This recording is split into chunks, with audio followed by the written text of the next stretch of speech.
alamin. Bapak-bapak, ibu-ibu yang dirahmati Allah, alhamdulillah kita masih terus diberikan nikmat oleh Allah Subhanahu wa taala. Di pagi yang cerah ini kita bisa sama-sama hadir dalam majelis ilmu yang semoga selalu diridhoi dan diberkahi oleh Allah Subhanahu wa taala. Salawat serta salam semoga selalu tercurahkan kepada baginda agung Nabi Muhammad sallallahu alaihi wasallam. Semoga kita senantiasa mengikuti sunnah-sunnahnya dan mengikuti suri tauladannya sehingga kita mendapatkan syafaatnya kelak di hari akhir. Amin ya rabbal alamin. Amin ya rabbal alamin. Amin. Melanjutkan kajian kita tentang kitab Al-Hikam karangan Asy-Syaikh Ibnu Athaillah As-Sakandari dengan sarah dari Asy-Syaikh Muhammad Sha'ir Ramadan Al-Buti rahimahullahu taala rahmatan wasi'ah. Amin ya rabbal alamin. Hikmah yang keempat. Al-hikmatu ar-rabi'ah. Hikmah yang keempat adalah berbunyi arih nafsaka minat tadbir. Istirahatlah atau istirahatkanlah dirimu, jiwamu dari tadbir, dari kepengurusan. Ya, dari kepengurusan. Fama qama bihi ghairuka anka la taqum bihi li nafsika. Apa-apa yang dilakukan oleh orang lain tidak perlu kamu lakukan. Ya, arih nafsaka minat tadbir. Istirahatkanlah dirimu dari kepengurusan, maka apa-apa yang dilakukan oleh orang lain tidak perlu kamu lakukan. Apa maksud dari hikmah ini? Qad yara ba'dun nas fi hadhihi hikmah ma yu'aridu qawla Ibni Athaillah fil hikmah as-sabiqah idza iradatuka at-tajrida ma'a iqamatillahi iyyaka fil asbab minasyahwatil khafiyyah. Mungkin orang akan melihat bahwa hikmah ini bertentangan dengan hikmah sebelumnya yang mengatakan bahwa keinginanmu untuk tajrid, untuk fokus beribadah, padahal Allah telah menempatkanmu pada makom asbab, makom bekerja, ya, itu adalah termasuk syahwat yang samar. Ya, mungkin ada orang yang berpandangan bahwa hikmah ini seolah-olah bertentangan. Ya, karena di dalam hikmah sebelumnya menyuruh kita untuk bekerja. Kalau kita memang berada pada makom bekerja, maka ya bekerja karena kita punya keluarga. Sedangkan hikmah ini seolah-olah menyuruh kita untuk jangan bekerja. Udah, kamu istirahat saja, tidak perlu mengurus masalah rizki. Sudah ada yang ngurus. Allah yang mengurus rizki. Ya.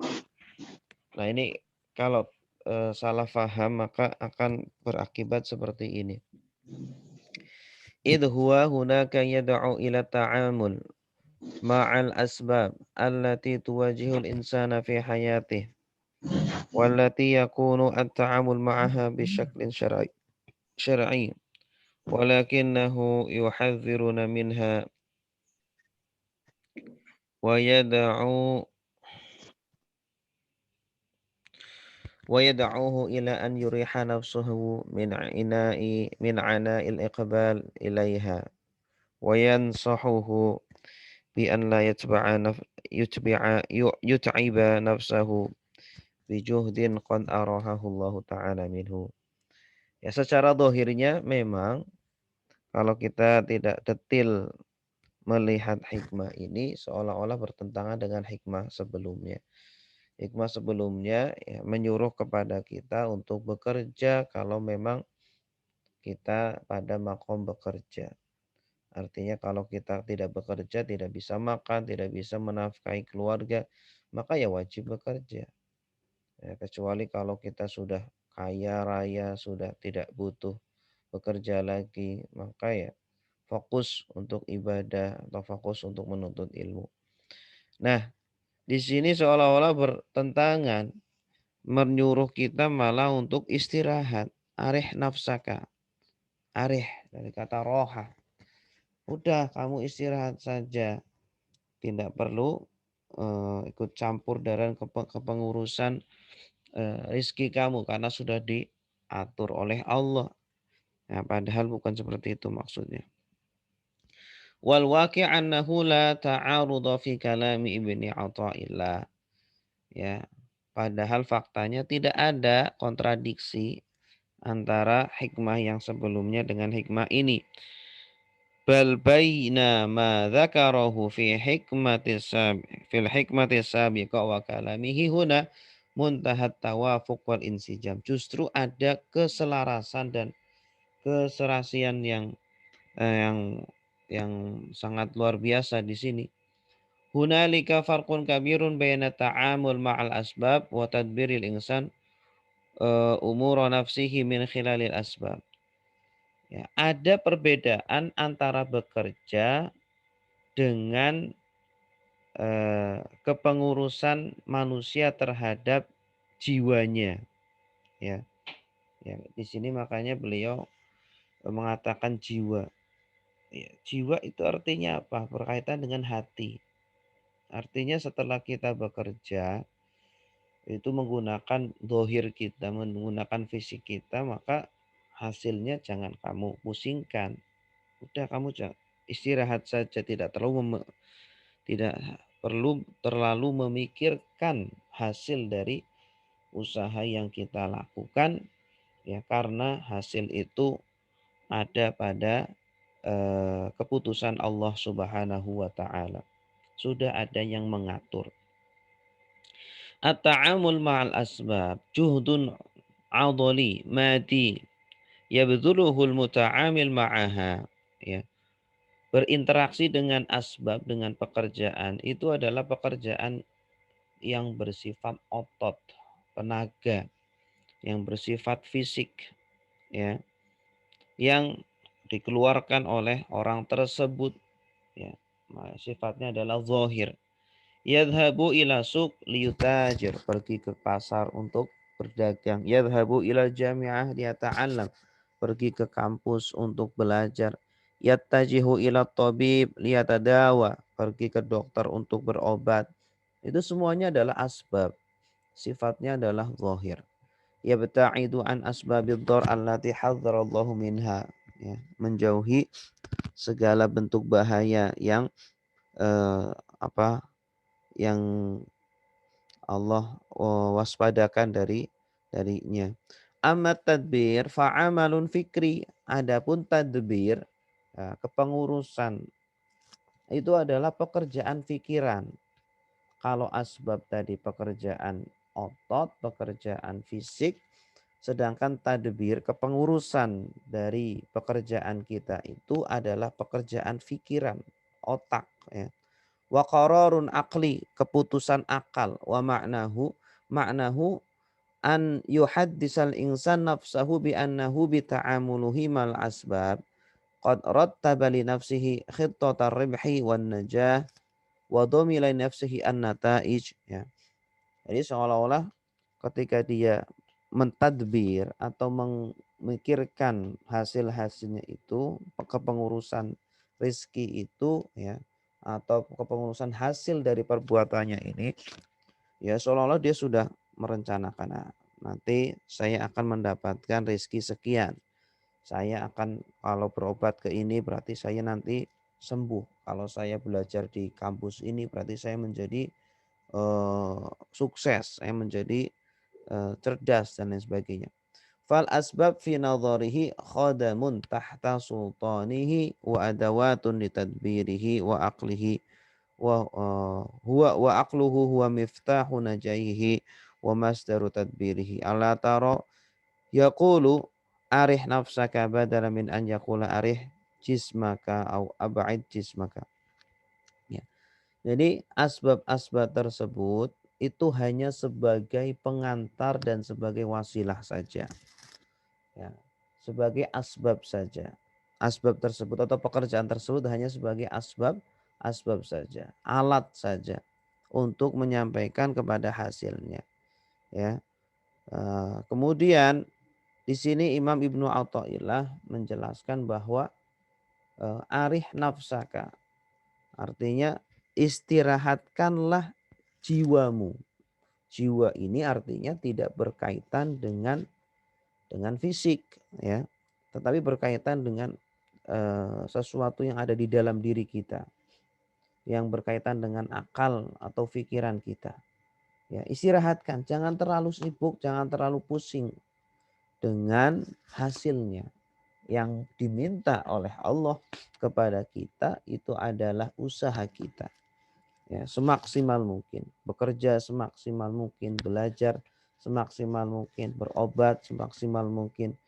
Ya, itu kita sudah mengambil asbabnya. Ketika sudah kita lakukan itu semuanya, maka hasilnya jangan terlalu difikirkan.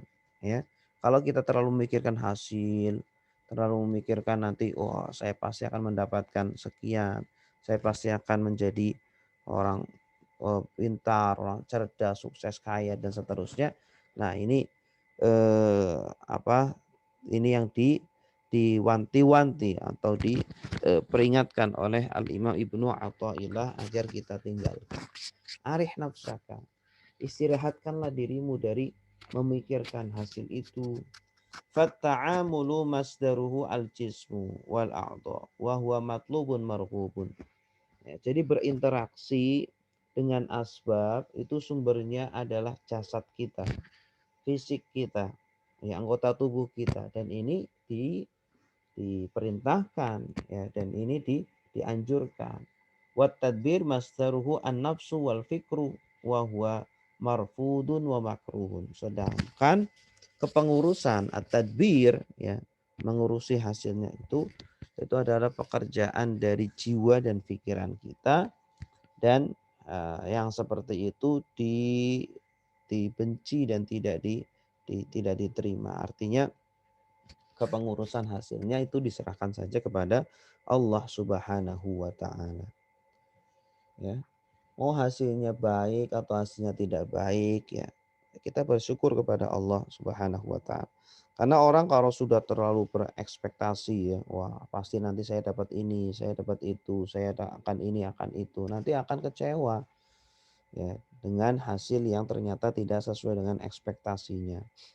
Makanya seorang muslim ya hasilnya menyerahkan hasilnya kepada Allah, ya artinya menerima semua hasilnya, semua keputusannya Allah nanti seperti apa. Kewajiban kita hanya berusaha semaksimal mungkin sesuai dengan perintah dan petunjuk dari Allah Subhanahu wa taala. Ini yang menjadikan orang-orang di sebagian tempat itu frustasi, kemudian sampai stres, sampai bunuh diri, naudzubillah, sampai menjadi gila gitu. Tapi orang yang beragama Islam, insyaallah dia memahami tentang syariat ini, memahami tentang ajaran ini, maka dia paham bahwa kita sebagai muslim tidak boleh terlalu berekspektasi terlalu tinggi. Tidak boleh kita berharap terlalu tinggi ya. Karena semuanya sudah ditentukan oleh Allah Subhanahu wa taala di dalam qada dan qadarnya. Wa man talaqa hataini nasihatain al-ijabiyah wa salbiyah yatawakawanu an-nahjul islami fi hayati al-muslim. Nah, barang siapa yang mendapatkan asupan dua hal tadi, yaitu tentang asbab dengan tadbir ya. Asbab artinya kita seorang muslim harus bekerja ya. Kita seorang muslim harus berikhtiar, harus berusaha dengan fisik kita, dengan zahir kita. Kemudian yang kedua, seorang muslim harus menyerahkan hasilnya kepada Allah. Ya. Hati kita bertawakal, tubuh kita beramal. Ya. Al-qalbu yatawakkal wal jasadu ya'mal. Kata para ulama. Al-jasadu ya'mal. Jasad kita beramal, bekerja, berusaha, sedangkan hati kita bertawakal. Kalau metode hidup seorang muslim seperti itu, maka sangat baik sekali. Dia akan menjalani kehidupan ini dengan sangat baik. Yakhruju ila suqi fayamalu kama ya'malul akharun wa yuqbilu 'ala al-asbab allati tantasibu fi tariqihi fayuqaddiruha wa yata'amalu ma'aha tibqa ta'alim asy-syar'iyyah. Ya, seorang muslim ya hidup normal seperti biasanya. Pedagang ya pergi ke pasar berdagang atau ke toko berdagang, ya. Orang kantoran ya ke kantor seperti biasa. Petani ya ke sawah, nelayan ya ke laut, ya. Melakukan sesuai dengan syariat, sesuai dengan aturan-aturan syariat. Bekerja apa saja halal, ya asalkan halal, tidak melanggar ketentuan syariat, yang penting tidak menipu, tidak mencuri, tidak berkhianat, ya. Fa idza jaa man yas'aluhu madza tatawaqqa min wara'i ansyitatika wa a'malika hadhihi qala lahu wajibatun kallafani Allahu biha adaituha kama talab malladhi sayakhluquhu Allah ta'ala min wara'i dzalika innahu a'idun ila tadbirillahi wa hikamih wa anna mustaslimun liqada'ihi radin bihi hukmihi. Nah, kalau kita sudah bekerja, kita sudah berusaha, ya, dengan semaksimal mungkin. Kemudian ada orang yang bertanya kepada kita, "Kamu usaha seperti itu apa sih hasilnya? Kamu usaha seperti kamu belajar seperti itu apa hasilnya? Kamu sudah jadi sukses gitu? Kamu sudah jadi orang terpandang gitu?" Nah, maka kita jawab kepada orang yang seperti itu. Nah, wajibatun kallafani Allah. Ya, ini kewajiban yang Allah bebankan kepada saya. Intinya saya sudah melakukan kewajiban Allah. Saya sudah maksimal bekerja. Saya sudah maksimal belajar. Saya sudah maksimal berobat. Ya. Adapun hasilnya itulah yang menciptakan Allah. Allah yang menciptakan hasilnya. Allah yang menentukan hasilnya, ya. Dikembalikan itu kepengurusan tentang itu kepada Allah Subhanahu wa taala dan keputusannya. Dan aku menerima semua keputusan Allah. Mau baik, mau buruk, pasti ada hikmahnya, pasti eh, ada pelajaran yang bisa diambil dari keputusan Allah tersebut. Saya akan ridho dengan keputusan yang Allah buat. Hadha huwa an-nahjul islami alladhi yudzakiru bihi Ibnu Athaillah. Nah, inilah metode, ya, atau kurikulum hidup yang diajarkan oleh Imam Ibnu Athaillah. Imam Ibnu Athaillah ingin mengingatkan kita tentang poin ini, poin yang sangat penting bagi setiap muslim dalam kehidupannya agar selalu bahagia dalam hidupnya, ya, selalu terarah dalam kehidupannya. Jadi kewajiban kita adalah apa? Bekerja, berikhtiar, berusaha dengan fisik kita, sedangkan hati dan pikiran kita tidak perlu pusing memikirkan hasilnya karena itu adalah kewajiban Allah. Itu adalah urusan Allah. Wa biwus'ika an tatabayyan hadzal nahja fi hayati qudwatina al-Mustafa. Nah, kita lihat bagaimana Rasulullah Shallallahu Alaihi Wasallam juga menerapkan metode hidup yang seperti ini. Ungzur ila sya'nihi yauma hajara ilal Madinah al-Munawwarah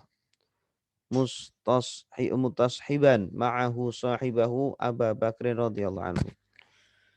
Ketika Rasulullah Shallallahu Alaihi Wasallam hijrah dari Makkah ke Madinah, beliau ditemani oleh sahabat Abu Bakar As-Siddiq, ya. Ta'amala fi jurhatihi hadhihi ma'al asbab kulliha. Perhatikan di situ Rasulullah Shallallahu Alaihi Wasallam mengambil asbab-asbab, ya, melakukan beberapa usaha-usaha dalam rangka untuk keselamatan dirinya, dalam rangka untuk keselamatan Islam, ya. Hatta laka annahu yuqinu bi annahan asyart alladzi la budda minhu linajahi syuratihi. Bahkan seolah-olah beliau itu yakin bahwa apa yang beliau lakukan ini adalah syarat untuk kesuksesan dari hijrahnya, ya. Di mana Rasulullah Shallallahu alaihi wasallam ketika berhijrah, ya, beliau pertama menyuruh Imam Ali untuk tidur di tempat tidurnya, ya. Kemudian beliau meminta Abu Bakar untuk menyiapkan kendaraan, 2 kendaraan. Kemudian mereka pergi malam-malam, tidak siang-siang. Kalau siang-siang nanti terlihat oleh orang kafir. Kemudian beliau secara sembunyi-sembunyi keluar dari rumahnya. Kemudian ternyata orang-orang kafir tertidur, ya. Kemudian setelah itu beliau menuju ke tempatnya Abu Bakar. Kemudian pergi ke arah selatan, ya. Kenapa tidak ke utara? Karena nanti akan diketahui oleh orang-orang kafir.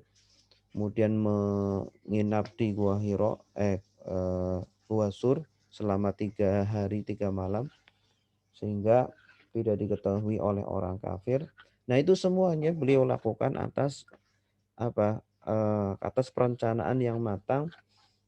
Beliau mengambil asbabnya, beliau mengambil usaha agar sukses dalam berhijrahnya, ya, agar sukses dalam hijrahnya. Kharaja mutakhaffiyan taraka Aliyan radhiyallahu anhu yanamu fi firasyih hatta yadhunnal musyrikun annahu Rasulullah sallallahu alaihi wasallam. Ah, ini beliau pergi secara sembunyi-sembunyi, ya. Artinya secara zahirnya beliau ya berikhtiar, bukan kemudian pergi secara terang-terangan, ya, karena wah saya sudah percaya sama Allah, Allah pasti akan menjamin saya dan orang kafir tidak bisa menghalang-halangi saya. Tidak seperti itu. Tetap walaupun beliau Rasulullah, tetap beliau mengambil asbab, ya. Beliau mengambil asbabnya. Namun nanti hasilnya diserahkan kepada Allah Subhanahu wa taala. Sehingga beliau menyuruh Imam Ali untuk tidur di tempat tidurnya. Fala yata'aqqabunahu wa yabhasuna anhu. Sehingga orang-orang kafir mengira, oh, mengintip dari luar, mereka mengintip dari luar, oh itu masih ada itu yang tidur di atas tempat tidurnya Rasul, tempat tidurnya Muhammad, berarti Muhammad masih ada tuh. Akhirnya mereka tetap menunggu Rasul, padahal Rasul sudah pergi. Taraka ra'iya Abi Bakar yasiru bi aghnamihi wara'ahuma litu'fiyal aghnam ala asari masyi Rasulillah sallallahu alaihi wasallam wa sahibi. Kemudian juga menjadikan kambing-kambingnya berada di belakangnya agar bisa menghapus jejak Rasulullah sallallahu alaihi wasallam. Aqama salasata ayamin fi ghari Thaur. Kemudian tinggal selama 3 hari, 3 malam di Gua Saur. Raisa ma yanqati'u talab fi turuqat anhuma ahdan ila rajulin minal musyrikin ma'munil janib an yalqahuma fi miqatin muayyanin inda ghari Saur wa huwa Abdullah bin Uraikid. Kemudian beliau juga meminta kepada salah satu orang Mekah yang menjadi penunjuk jalan, ya. Artinya beliau ya tidak kemudian langsung tawakal kepada Allah nanti juga nunjukin jalan. Nanti akan ngasih wahyu, oh jalannya ke sini enggak. Rasulullah juga menyewa seorang penunjuk jalan bernama Abdullah bin Uraikid, ya, agar bisa memberikan jalan untuk menuju ke Madinah, tetapi tidak dengan jalan yang umum dipakai oleh orang karena nanti akan diketahui oleh orang kafir. Ala turuq al-khalfiyah ila Madinah fahada huwa ta'amul at-tama' al-asbab. Ini semuanya adalah bagaimana Rasulullah SAW berinteraksi dengan asbab. Beliau mengambil asbab juga gitu, ya. Walaupun beliau seorang Rasul, tetap beliau mengambil asbab. Wa fi asna'i ikhtifaihi ma fil ghar. Wasala jam'un minal musyrikin fi asna'i bahsihim an Rasulillah ilal ghar. Wa asbahat fathatul ghar tahta absarihim. Ketika beliau bersembunyi di gua tersebut, di gua Saur tersebut, kemudian orang-orang musyrik sampai. di sana, ya, mencari Rasulullah dan sampai bahkan mereka berada di mulut gua tersebut, ya.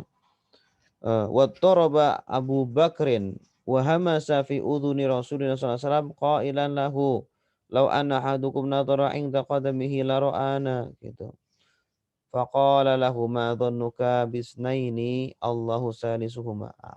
Sampai kemudian Abu Bakar ketakutan luar biasa mengatakan kepada Rasul, ya Rasulullah, ini kalau orang kafir melihat ke kaki mereka itu pasti akan melihat kita semuanya karena begitu dekatnya mereka dengan kita.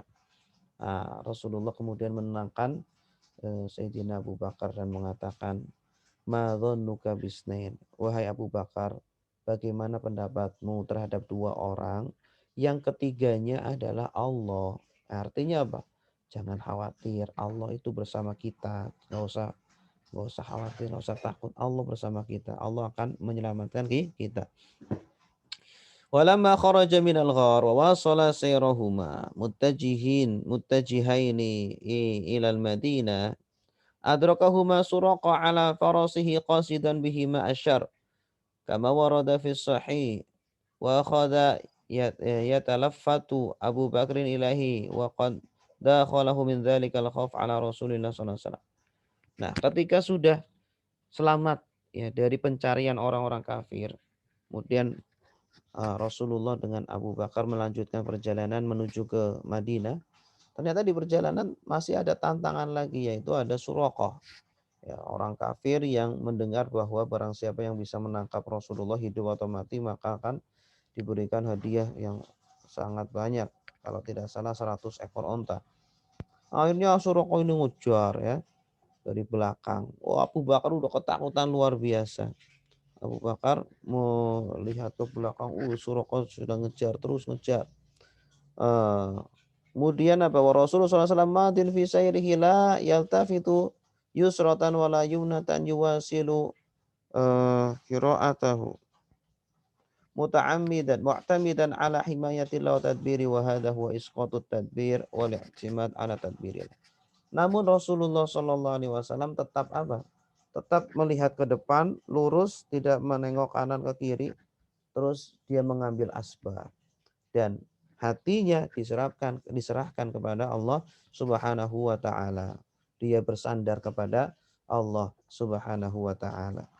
Ya, sedangkan Abu Bakar ketika itu sudah khawatir luar biasa, ya, melihat ke belakang. Wah, Suraqah semakin dekat, tapi Rasulullah tetap, dah, kewajiban saya udah lurus saja. Ya, kewajiban saya hanya berusaha untuk menghindar dari Suraqah dan saya tawakal kepada Allah Subhanahu wa taala. Marasal asbab wa ta'amala ma'aha khudu'an li amrillah wa insijaman ma'an nizam al-kauni alladhi aqamahu Allah azza wa jalla. Rasulullah SAW mengambil asbab itu semuanya dan tunduk kepada perintahnya Allah sesuai dengan aturan yang Allah berikan kepadanya, aturan alam. Summa nasiyal asbab wa qimataha wa rabatan nata'ij fi yaqinihi al-i'tiqadi, ya, bihukmillah wa lutfih ma'a siqatihi tama bihikmatihi wa rahmatihi wa taufiqih. Kemudian setelah sudah mengambil asbab, maka beliau percaya, yakin, seyakin-yakinnya kepada Allah Subhanahu wa taala yang akan memberikan hasil, ya, akan memberikan keputusan dengan kelembutannya, dengan rahmatnya dan dengan pertolongannya. Ya, itu seperti itu. Jadi kita dalam kondisi apapun, kita sebagai siapapun, pekerjaannya apapun, ya seperti itu harusnya. Bekerja dengan penuh maksimal, dengan penuh optimal, penuh eh, ke apa? Penuh ketekunan, nanti hasilnya diserahkan kepada Allah Subhanahu wa taala. Idzan fahadha al-mashhad an-nabawi yashrah laka qaula Ibni Athaillah. Nah, potret di atas sejarah Rasulullah Sallallahu Alaihi Wasallam bahwa Rasulullah mengambil asbab dan menyerahkan kepengurusan hasilnya kepada Allah ini menjelaskan hikmah yang disebutkan oleh Imam Ibnu Athaillah arih nafsaka minat tadbir. Istirahatkanlah dirimu dari tadbir, ya. Tadbir artinya kepengurusan. Artinya keputusan hasil dari Allah Subhanahu wa taala. Fama qama bihi ghairuka anka la taqum bihi li nafsik. Apa-apa yang sudah dilakukan oleh orang lain maka tidak perlu kamu lakukan, ya. Kamu fokus dengan pekerjaan kamu sekarang, dengan tugasmu sekarang sebagai seorang hamba, ya. Adapun pekerjaan-pekerjaan lain nggak perlulah ikut campur. Adapun hasilnya itu yang ngurus adalah Allah. Wa yuwaddihu madal insijam bainahu wa baina qawlihi ta'ala iradatuka at-tajrid ma'a iqamati layyaka fil asbab minasyahwal khafiyah. Nah, hikmah ini juga sesuai dengan hikmah sebelumnya yang mengatakan bahwa keinginan kamu untuk tajrid padahal kamu berada pada makom asbab, makom bekerja, ya, maka itu adalah termasuk syahwat yang samar. Artinya hikmah ini tidak bertentangan dengan hikmah sebelumnya tadi. Tetap kita bekerja dengan maksimal, namun pikiran dan hati kita tawakal kepada Allah Subhanahu wa taala. Wallahu a'lam bishawab. Insyaallah kita lanjutkan pada pertemuan berikutnya. Silakan bagi yang mau bertanya Bapak Ibu dipersilahkan.